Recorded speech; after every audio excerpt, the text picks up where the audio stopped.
we've been hearing that youth is served, right? That's a saying that goes around. And it looks like we finally have reached a point where now youth will be served because there's no star. I mean, there's guys who are stars, but we're talking about worldwide stars that people in other countries would know. There's no youth more so towards OKC. Well, I'm just saying youth in general in terms of when this new champion is crowned. I believe the seventh new champion in a row. You're either going to have an SGA, you're going to have an Ant, you're going to have a Brunson, you're going to have a Halliburton, you're going to have some of these young bucks who are now. We've been hearing about youth getting served, and now it's truly going to be.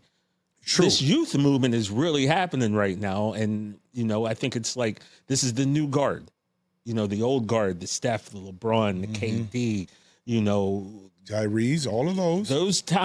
Their time, obviously the time in front is far shorter than the time behind.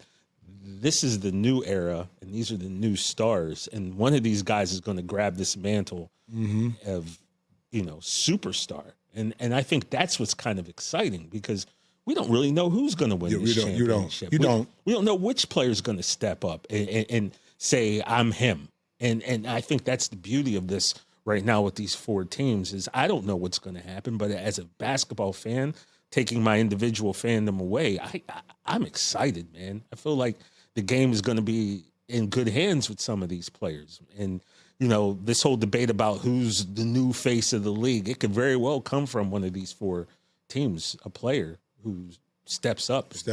And a lot of that face of the league and everything is time. Think about the parity you talked about. We haven't seen this kind of parity NBA since the 70s. Yeah.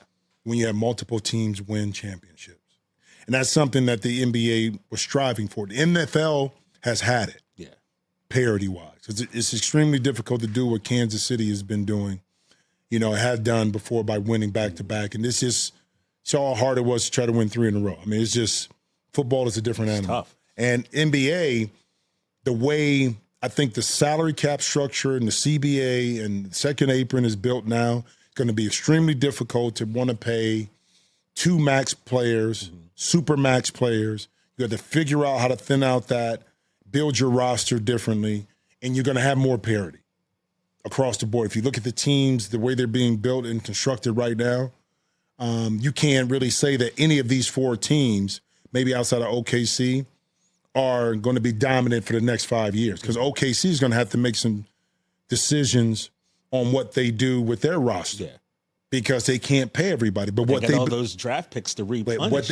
What they've been able to do, that's what I was going to say. They're different.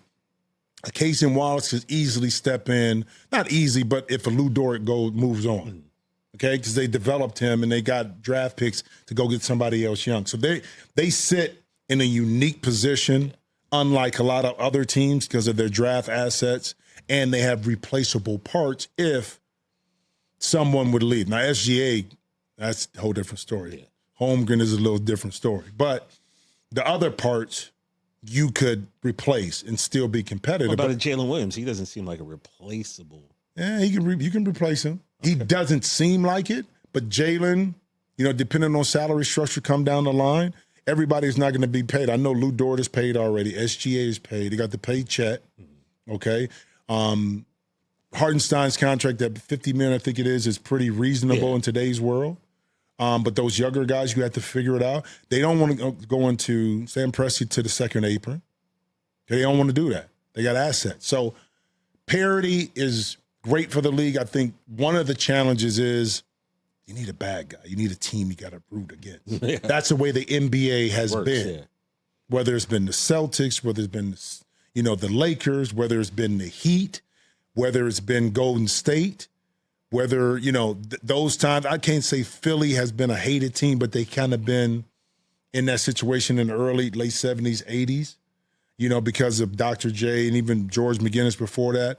The Pistons. And the Pistons, obviously. We all rallied to hate them. Yep. And it was a team like San Antonio you didn't really hate, but nobody really galvanized to, but you knew exactly how dominant they were. I don't know the way the NBA is being built out now. Is that a good or bad thing that we don't have? Because Golden State, I think, will they still be competitive? Can they do some stuff? Yeah. But it's not going to be the same dominance that we saw in the past.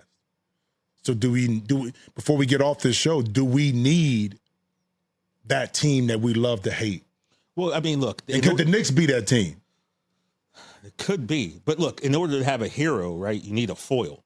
Right. So you have to have someone to oppose the hero to make you like him even more. So, yeah, I think a bad guy, quote unquote, is kind of necessary just for storyline, sports storyline purposes.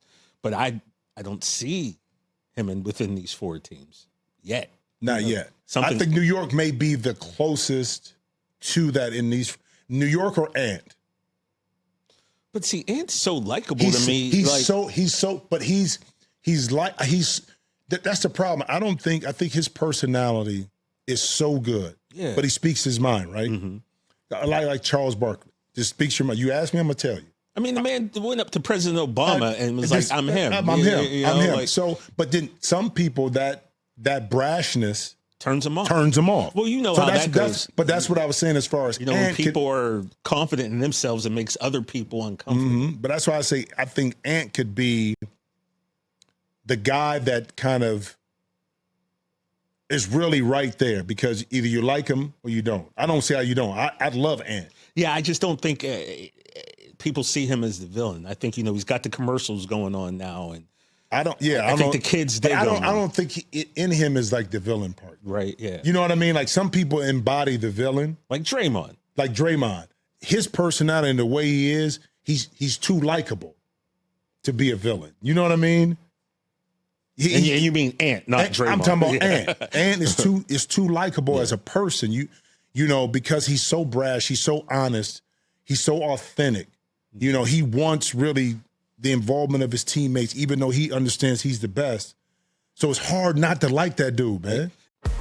Check out new episodes of The Jim Jackson Show every Thursday. Watch on the Rich Eisen Show YouTube page. Follow the show on Instagram @Jim Jackson Show, or listen wherever you get your podcasts.